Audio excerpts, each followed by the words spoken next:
So as you guys come into this next game, what exactly is the mindset now? There's football to be played, right. You just said that. But to win games that are winnable, what's necessary? Necessary is to actually take it from practice and a meeting and actually just go and do it on Sunday. Mm-hmm. Like you can do it well, all throughout the week, but when the moment of truth happens on Sunday, can you actually go out there and make that play? Coaches put you in a position, but it's up to the players to go out there and make the play. So now, guys, we're going to have opportunity. 6 games left. Your film is your resume. You got to put some great stuff on tape. Go out there on Sunday, and don't let that moment be too big for you. Go out there and just make the play.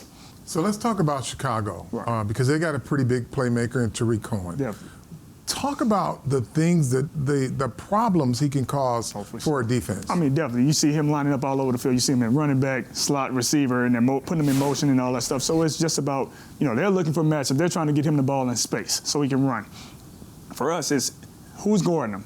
Is it a zone? Is it man? Making sure, hey, if they're trying to get him the ball, understand how they're trying to get him the ball. Is it like a wheel out of the backfield? Is it running a little route underneath? If he's going to get the ball, leverage it and tackle it. If not, see if we can, vice him and make a pick. The other thing is, because I want to go to your other area of expertise, which is special teams. Right. They got Cordero Patterson, who has a kickoff return for a touchdown this year. I think he's got 7 returns in his career. For sure. What makes him so good?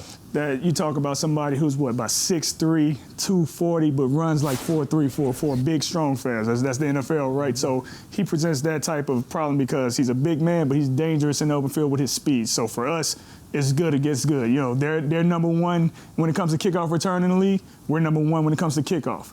Who's going to prevail?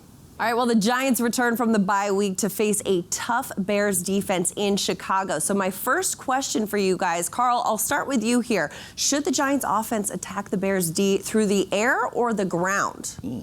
I'm going to say set it up by attacking on the ground.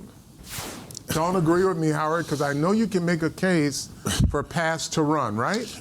Listen, I think that Daniel Jones is probably the big bright spot right now. I think Saquon Barkley's a little banged up, whether he likes to admit it or not. I think you're going to have to throw the ball and throw the ball a lot. Use your receivers. Hopefully everyone's back. Hopefully everyone's going to play. And if they're not all back, I think rookie to rookie, Jones to Slayton is a good combination. Hey, can we have a compromise and say that it's an extended handoff if they throw the ball to Barkley? No, we want to throw the ball to the receivers and the tight ends. I'm staying on the ground. All right, you stay on the ground. I wanted to lean with the defensive guy here, but I got to go with Howard. I mean, Daniel Jones has completed 63% of his passes this season, almost 2,000 yards, leads all rookies with 15 passing touchdowns. If he can hold on to the ball, that passing game is going to be key. Exactly.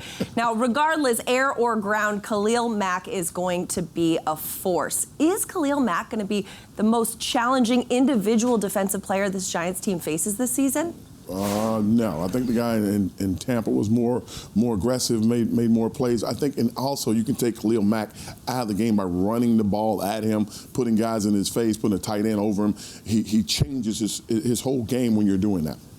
Well, what happens when I agree that they can take him out of the game? I don't know where the crossfire is here. Give us something, Matt. Matt, Khalil Mack being the most aggressive player, we're going to... he is a disruptive player. I will say that. He's all right. And he can wreck your offense. And if he's going to see this Khalil, no offense to you or nothing like that. You're a good player, you're nice, but no, you're not the most disruptive player, we'll say. But he can be the most disruptive on Sunday.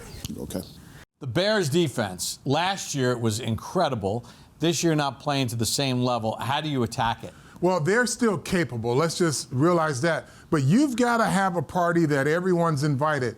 You've got to engage this guy. You've got to engage this guy. You've got to engage this guy. And it's a cause and effect here. You've got to be deliberate running the football here, Bob. Here they come right at number 52. They get everybody going one way. And I see you got to invite a lot of people to the party.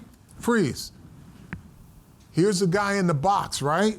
You want to make him tackle. You want to make this guy come up and tackle, and you'll see why.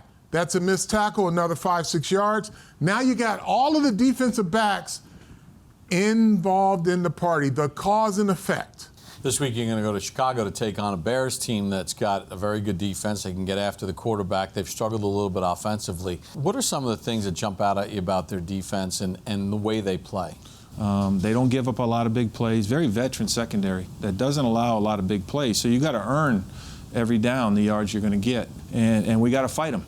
We got to fight them every down from the very beginning until the end. And I think that plays into some of the things that we evaluate. Last couple of games we got a slow start for reasons that we quantified and we'll try to fix. Carl, I want to ask you, because if they're going to get the ball downfield, they've got to pass protect.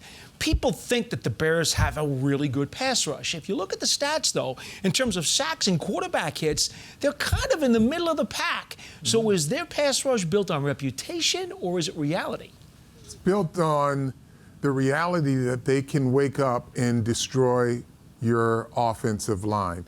It's a fact. They've got the ability, so I don't think you can overestimate what they're capable of. You just have to keep them quiet.